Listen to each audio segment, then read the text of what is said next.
Iman bukanlah tindakan membuta tuli. Ia langkah munasabah berdasarkan bukti yang kukuh.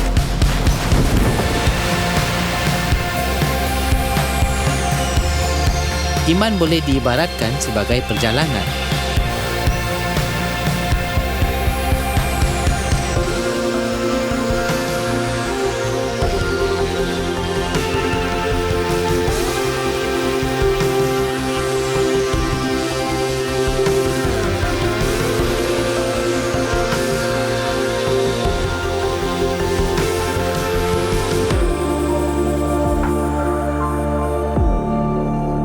Hubungan intim yang bermula sebagai persahabatan lama adalah menakjubkan.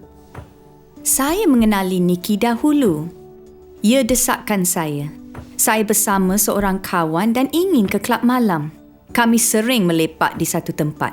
Sebagai remaja, pada larut petang, kami pergi ke Francois di hujung Jalan King. Kami rasa ia bergaya dan seronok. Anda harus menjadi ahli untuk masuk.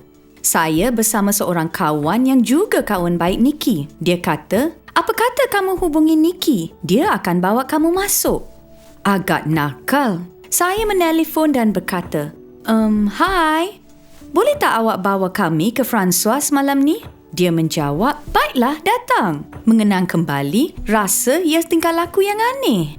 Semasa penggal kedua Nikki di universiti, dia menganuti agama Kristian. Saya tak tahu apa-apa tentangnya. Kami bertemu semula di sebuah parti. Saya amat teruja tentang iman saya. Akan tetapi saya tidak sensitif tentang memberitahunya kepada orang lain. Saya mahu semua orang tahu. Saya rasa, baiklah, saya akan menghampiri orang pertama yang saya jumpai di ruang menari. Saya tak nak buang masa beramah mesra. Jadi saya pergi kepada pipa dan berkata, bahawa saya kelihatan teruk dan memerlukan Yesus. Saya rasa dia sudah gila. Seperti yang anda bayangkan, itu membuat dia meluat untuk masa yang lama. Apabila dia menganuti agama Kristian, ia terjadi melalui orang lain. Kami tak pernah terfikir tiada asmara antara kami. Saya hanyalah kawan dan penasihatnya. Dulu saya memberikan dia nasihat tentang teman lelaki. Nikki ialah seorang yang selamat untuk didampingi. Seorang kawan yang bijak. Saya dapati ia agak indah. Itulah sebabnya kami menjadi akrab. Namun, ia berubah bagi saya di Majlis Mei, iaitu waktu kami mengadakan parti besar pada akhir pengajaran saya di universiti. Orang lain telah mengajak Pips ke Majlis Mei itu. Kami mula berbual, kemudian menari dan mulai bermain tenis pada jam 6 pagi. Dan berperahu di sungai. Kami berpegangan tangan. Kemudian saya rasa pasti, bagi saya ia seolah-olah kami sedang bercinta. Saya tahu ada yang telah berubah, kehidupan baru sudah bermula. Menjadi Kristian adalah pengembaraan yang mengujakan. Paulus menulis, jadi siapa yang ada di dalam Kristus, ia adalah ciptaan baru. Yang lama sudah berlalu, sesungguhnya yang baru sudah datang. Apa yang menjadikan seseorang Kristian? Ada yang berkata, saya percaya tentang Tuhan. Atau saya pernah ke gereja sekali-sekala sewaktu membesar. Tapi itu tak menjadikan anda Kristian. Ada ramai orang di dunia yang percaya akan Tuhan, tapi tak mengelar diri sebagai Kristian. Mungkin ada yang berkata mereka benar-benar orang Kristian kerana bersifat baik. Ramai orang ateis juga bersifat baik, tapi mereka enggan dikenali sebagai Kristian kerana mereka bukan Kristian. Ada yang kata saya orang Kristian kerana dilahirkan di negara Kristian. Dilahirkan di negara Kristian tidak menjadikan anda orang Kristian. Sama seperti dilahirkan di kedai McDonald's tidak menjadikan anda hamburger. Orang Kristian ialah pengikut Kristus, seseorang yang mengikuti Yesus Kristus dan mempunyai hubungan dengan Allah melalui Yesus. Apa itu iman bagi saya? Iman? Saya rasa iman adalah gabungan keyakinan dan kedamaian. Ya. Iman?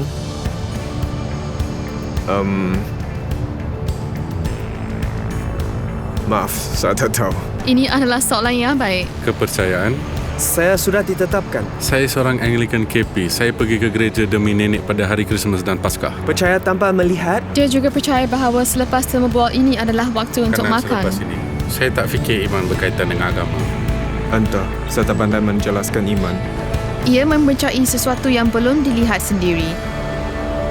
Ia membantu kamu mengharungi hari.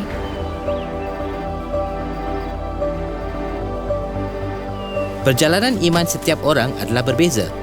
Ada yang tahu bila dan di mana mereka menjadi Kristian. Ada yang berkata, saya tak ingat bila saya jadi orang Kristian. Mungkin ada yang berkata, dahulu saya bukan orang Kristian, kini saya seorang Kristian, tapi saya tak tahu bila ia terjadi. Ia satu proses. Hal yang penting adalah anda tahu anda sudah tiba. Anda tahu kini anda orang Kristian. Anda boleh mengetahuinya. Apa maksudnya beriman dan menjadi seorang Kristian? Dalam Injil Yohanes, ia ditulis begini. Tetapi semua orang yang menerimanya diberinya kuasa supaya menjadi anak-anak Allah, iaitu mereka yang percaya dalam namanya. Yohanes mengatakan inilah hubungan kasih sayang yang paling intim. Ia bagaikan ibu bapa dan anak. Di tempat yang lain yang dinyatakan seperti kekasih atau kawan. Dalam perjanjian baru, ia juga digambarkan sebagai suami dan isteri. Ia hubungan intim yang akrab. Jika anda sudah berkahwin, anda tahu anda sudah berkahwin. Sekiranya anda seorang Kristian, anda tahu anda seorang Kristian. Allah mahu anda yakin tentangnya. Yohanes berkata, semuanya itu kutuliskan kepada kamu, supaya kamu yang percaya kepada nama anak Allah tahu bahawa kamu memiliki hidup yang kekal. Anda tahu anda seorang Kristian, anda tahu anda dalam hubungan itu, dan anda tahu anda memiliki hidup abadi. Apa dasar iman dan keyakinan ini? Ia langkah iman berdasarkan bukti, ia berdasarkan hakikat, bukannya perasaan. Jika anda meminta bukti bagaimana saya tahu saya dan Pipa sudah berkahwin, saya akan tunjukkan sijil perkahwinan kami. Selain cinta saya terhadapnya, ia membuktikan bahawa Pipa dan saya sudah berkahwin. Dan jika bertanya bagaimana saya tahu saya seorang Kristian, saya akan tunjukkan satu dokumen, Alkitab, firman Allah. Pengetahuan kita akan Allah berdasarkan janji-janji Allah. Dalam Roma 10:17, Paulus berkata, iman timbul dari pendengaran dan pendengaran oleh firman Kristus. Anda mungkin telah mengalaminya secara beransur-ansur di Alpha. Sewaktu mendengar ceramah dan berbincang di dalam kumpulan, itulah pengalaman saya. Sewaktu membaca Alkitab, saya yakin ia benar. Bagi saya, iman muncul melalui pendengaran dan mendengar pembacaan Alkitab. Alkitab ialah salah satu cara kita berinteraksi dengan Allah. Kita akan berbincang lebih lanjut dalam siri ini. Anda boleh baca firman Allah dan mula mengamalkannya. Contohnya, satu janji yang Yesus berikan terdapat di Wahyu 3:20. Yesus berkata, lihat, saya berdiri di muka pintu dan mengetuk. Jikalau ada orang yang mendengar suara saya dan membukakan pintu, saya akan masuk, mendapatkannya dan saya makan bersama-sama dengan dia. Dan mereka bersama-sama dengan saya. Holman Hunt, artis pra-Raphael, menggambarkan ayat ini dalam sebuah lukisan. Ia digelar The Light of the World dan digantungkan di Katedral St. Paul. Yesus, terang dunia, berdiri di ambang pintu yang ditumbuhi pokok ivy dan rumpai. Pintu itu mewakili pintu kehidupan seseorang. Dia tak pernah menjemput Yesus memasuki kehidupannya. Yesus berdiri di depan pintu dan mengetuk. Dia menantikan jawapan. Dia ingin masuk dan menjadi sebahagian daripada kehidupan orang itu dan makan bersamanya. Makan bersama adalah tanda persahabatan. Yesus menawarkan persahabatan itu kepada semua orang yang membuka pintu kehidupan kepadanya. Ada seseorang berkata kepada Holman Hunt, dia telah tersilap. Mereka memberitahunya, awak terlupa melukis tombol pintu itu. Tidak, jawabnya. Itu disengajakan. Tombol itu memang ada. Ia ada di dalam. Dalam kata lain, kita perlu membuka pintu untuk mempelawak Yesus masuk. Yesus tak akan merempuh ke dalam kehidupan anda. Dia membenarkan anda memilih. Tetapi janjinya ialah, jikalau ada orang yang mendengar suaraku dan membukakan pintu, saya akan masuk mendapatkannya. Bukannya saya mungkin akan masuk atau saya akan mempertimbangkannya. Anda boleh yakin, sekiranya anda menjemputnya, dia pasti masuk. Dia akan sentiasa bersama anda sekarang dan selama-lamanya. Itulah janjinya, firmannya. Bagaimana saya tahu saya sudah berkahwin? Saya mempunyai sijil perkahwinan. Saya juga boleh menceritakan peristiwa yang berlaku pada 7 hari bulan Januari 1978. hari perkahwinan kami. Jika anda bertanya bagaimana saya tahu saya seorang Kristian, saya juga boleh menceritakan satu peristiwa dalam sejarah, iaitu kematian dan kebangkitan Yesus. Saya sukar memahami bagaimana kematian Yesus dapat mengubah hidup saya. Ada seseorang menjelaskan kepada saya menggunakan ayat dari Perjanjian Lama, Yesaya 53:6 yang berbunyi, kita sekalian sesat seperti domba. Orang yang menjelaskannya berkata, andaikan tangan ini mewakili anda dan saya, buku ini pula mewakili semua kesalahan kita. Kita sekalian sesat seperti domba. Kita semua telah mengambil jalan kita sendiri. Kesalahan kita memisahkan kita daripada Allah. Kita lihat ia mencipta pemisah antara kita dan Allah. Sebaliknya, Yesus Kristus tak pernah melakukan kesalahan. Dia hidup suci. Dia sentiasa mempunyai hubungan yang sempurna dengan Bapanya di syurga. Dia satu-satunya yang pernah hidup suci 100%. Ayat itu berkata, kita sekalian sesat seperti domba. Masing-masing kita mengambil jalannya sendiri. Ia kemudian berkata, tetapi Tuhan, iaitu Allah, telah menimpakan kepadanya, iaitu kepada Yesus Kristus pada salib, kejahatan kita semua. Yesus disalibkan bagi pihak kita, sambil menampung dosa kita semua. Anda nampak tak apa yang terjadi kepada kita, kamu dan saya? Kita bebas untuk menjalin hubungan dengan Allah. Ada orang kata rasanya saya tak boleh jadi orang Kristian kerana saya tak cukup baik. Ada banyak hal yang saya harus baiki dahulu. Bukan itu caranya. Anda datanglah seadanya. Tindakan dan pencapaian anda tidak penting. Semuanya tentang apa yang Yesus lakukan demi anda di kayu salib. Anda menerima pengampunan lengkap dan anda menerimanya sebagai hadiah. Paulus menulis, sebab upah dosa ialah maut, tetapi kurnia Allah ialah hidup yang kekal dalam Yesus Kristus, Tuhan kita. Ada kalanya saya agak sinis mendengar tentang hadiah percuma. Saya fikir pasti ada helah. Kehidupan kekal adalah hadiah percuma yang berbeza. Ia benar-benar percuma dan tidak bersyarat. Namun, ada kosnya. Ia mengorbankan nyawa Yesus. Kita menerima hadiah ini melalui pertaubatan dan iman. Pertaubatan bermaksud mengubah fikiran dan menjauhi kejahatan dalam hidup. Iman ialah meletakkan kepercayaan kita kepada Yesus.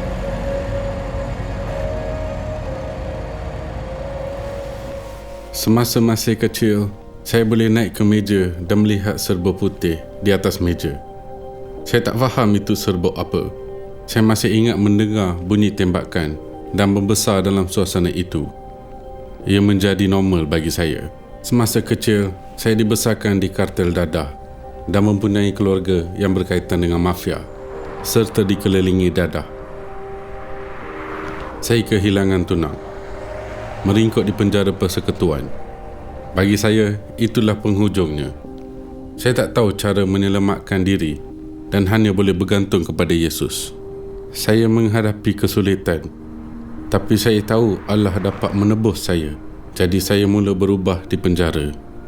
Sejak saya menerima Yesus, saya bukannya mengubah siapa saya, tapi saya menerima diri sendiri dan menjadi orang yang Dia inginkan. Saya menemui hala tuju, makna dan harapan. Allah mengambil sesuatu yang remuk dan menjadikannya seni yang indah. Inilah kisah penebusan hidup saya.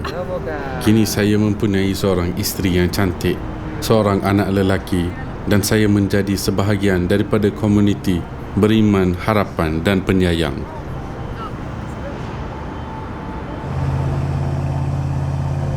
Kita semua mengamalkan iman setiap hari. Jika anda duduk atas kerusi, anda sedang beriman sekarang. Anda tak tahu bagaimana kerusi itu dibuat atau siapa yang membuatnya, tapi anda percaya ia tidak akan patah. Iman adalah kepercayaan. Ya, anda tak dapat buktikan Allah tak wujud ataupun wujud. Kepercayaan tentang kewujudan dan ketakwujudan Allah memerlukan iman. Maksud menjadi Kristian ialah beriman terhadap Yesus, mempercayai seseorang. Saya memiliki satu dokumen, sijil perkahwinan saya, satu peristiwa dalam sejarah. hari perkahwinan saya. Ada satu lagi bukti lain perkahwinan kami yang boleh saya kemukakan, iaitu pengalaman berkahwin saya kepada Pipa sejak 4 dekad lalu. Jika anda bertanya bagaimana saya tahu saya seorang Kristian hari ini, saya dapat menyatakan pengalaman selama berdekad-dekad. Itu datang daripada Roh Kudus. Roh Kudus adalah Roh Yesus yang tinggal di dalam diri anda. Yesus berkata, Roh Kudus bagaikan angin. Anda tidak dapat melihat angin, tetapi anda tahu ia wujud kerana dapat melihat kesan dan kuasanya.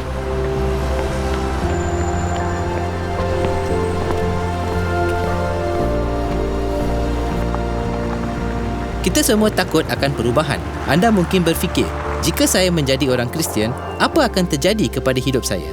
Perubahan ini adalah sesuatu yang baik.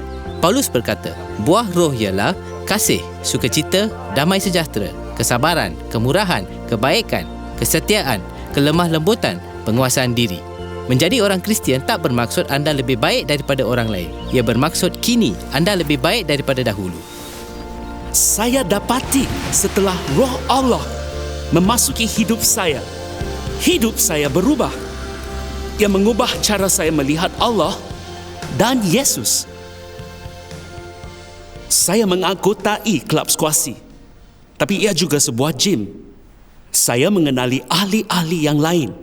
Ada pemandu teksi, pengendali perancah, jurubina, malah seorang penarik bogil lelaki. Kini menjadi kawan baik saya. Kami semua mempunyai nama panggilan. Mereka panggil saya Nick Siwi.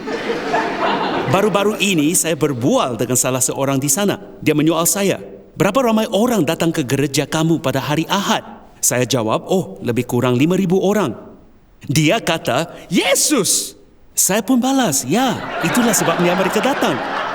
Semuanya tentang Yesus. Sebelum menjadi seorang Kristian seperti dia, perkataan Yesus adalah satu kata kasar.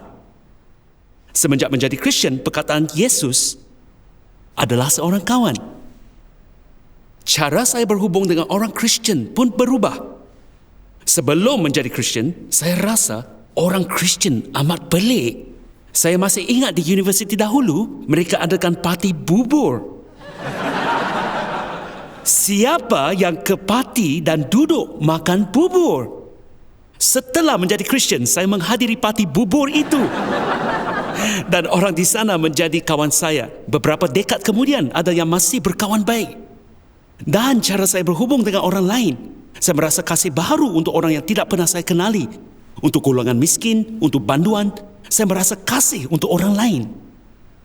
Perubahan objektif berlaku dalam hidup saya. Terdapat juga pengalaman Roh Kudus yang subjektif. Paulus berkata, roh itu bersaksi bersama-sama dengan roh kita bahawa kita adalah anak-anak Allah. Sudah berapa lama kami berkahwin? 30... Cuba teka, Pips, sama ada awak tahu. Soalan Henry baik. berusia 35 tahun. 37 tahun? Betul? 37 tahun. Kami masih tak bersedia sewaktu Henry, anak lelaki sulung kami, dilahirkan. Kami dipenuhi rasa kasih sayang yang menakjubkan sewaktu dia dilahirkan. Memikirkan saya mengasihinya. Begitu juga apabila mereka menjerit sepanjang malam dan anda rasa letih. Anda tetap bangun, pergi kepada mereka, mengangkat, menjaga, mengasuh dan mengasihi mereka. Jika Allah mengasihi kita lebih daripada itu, kasih sayangnya amat baik. Kasih sayang kita bersifat pentingkan diri dan tak sempurna. Namun, naluri untuk mengasihi amat luas dan mendalam. Alkitab menggunakan analogi ibu bapa dan anak. Allah mengasihi kita lebih daripada ibu bapa mengasihi anak mereka. Saya dapati ia amat berkuasa bahawa Allah mengasihi kita lebih daripada itu. Anda juga boleh melihatnya dalam persahabatan. Perasaan kasih sayang terhadap rakan-rakan. Itu satu lagi analogi yang digunakan dalam Perjanjian Baru. Yesus berkata, saya menyebut kamu sahabat. Dan Allah mengasihi anda. Yesus ingin menjadi kawan karib anda lebih daripada kawan yang lain. Itulah gambaran betapanya Allah mengasihi anda. Persahabatan Allah boleh digambarkan dengan satu perkahwinan yang baik. Jika anda mempunyai contoh hubungan keibu-bapaan yang baik, sama ada ibu bapa atau kasih anda terhadap anak sendiri atau memerhatikan orang lain, anda tidak semestinya harus mengalaminya sendiri. Ia boleh dilihat dalam perkahwinan yang intim. Anda boleh melihat, wow, mereka betul-betul saling mengasihi. Allah mengasihi saya lebih daripada mereka mengasihi satu sama lain. Paulus berkata, Roh itu bersaksi bersama-sama dengan roh kita bahawa kita adalah anak-anak Allah. Anda dikasihi lebih daripada mana-mana ibu bapa mengasihi anak mereka. Begitulah besarnya kasih Allah untuk anda. Dia ingin anda menyedarinya. Dia ingin bersaksi kepada roh anda bahawa anda ialah anak Allah, dikasihinya. Itulah keyakinan dalaman Roh Kudus yang mendalam dan peribadi. Kami mempunyai 4 orang cucu. Maafkan saya jika bercerita tentang cucu. Seseorang pernah berkata kepada Winston Churchill, "Pernahkah saya memberitahu kamu tentang cucu saya?" Winston Churchill berkata, "Tidak, dan saya amat bersyukur." Benarkan saya bercerita tentang cucu lelaki sulung kami, Elby. Saya masih ingat semasa dia berumur 2 tahun. Johnny dan Tara menyayangi anak mereka. Mereka menyayangi Elby. Elby menyayangi ibu bapanya. Ada kalanya dia ingin rasa rapat. Kadang-kadang dia mengangkat tangannya seperti ini dan berkata, "Peluk dada, peluk dada." Johnny mendukung dan memeluknya. Ada perasaan keakraban, keintiman, pengalaman dikasihi, didakap. Itulah yang Roh Kudus lakukan kepada kita. Kadang-kadang kita mengalaminya. Dia bersaksi kepada roh kita. Kita berasa dipeluk oleh Allah, dikasihi Allah, didakap oleh Allah. Itulah pengalamannya. Pengalaman kasih Allah yang subjektif. Allah ingin anda tahu anda ialah anaknya, bahawa anda dikasihi, anda berada dalam hubungan dengannya. Jika anda sangsi anda berada dalam hubungan itu, saya mahu mendoakan satu doa ringkas yang anda boleh ucapkan dalam hati. Mungkin ada yang berkata, saya belum sedia untuk itu, atau beberapa minggu lagi dalam khusus ini. Jika anda ingin melakukannya, ini doa ringkas yang anda boleh ucapkan dalam hati. Ini doa memohon maaf, berpaling daripada kejahatan dalam kehidupan kita. Berterima kasih kepada Yesus kerana mati demi kita di kayu salib dan menjemputnya masuk, membuka pintu hati dan mengatakan, "Masuklah." Jika anda ingin melakukannya, marilah luangkan sedikit masa mengucapkan doa yang anda boleh ucapkan dalam hati. Mari berdoa. Inilah doanya. Bayangkan Yesus. Seadanya dia berada di sini sekarang dan berdiri di pintu hati anda. Dia mengetuk. Jika anda ingin menjemputnya masuk, inilah doa yang boleh diucapkan. Katakan, "Tuhan Yesus, terima kasih kerana amat mengasihi saya. Sekarang saya berpaling daripada segala kejahatan." Jika anda teringat sesuatu yang perlukan pengampunan, mohonlah sekarang. Kemudian katakan, "Terima kasih Yesus kerana mati demi saya agar saya diampuni dan dibebaskan. Saya terima pengampunan-Mu. Saya mempercayai Engkau. Saya meminta Engkau memasuki hati saya melalui Roh Kudus untuk menyertai saya selamanya. Terima kasih Tuhan Yesus. Amin."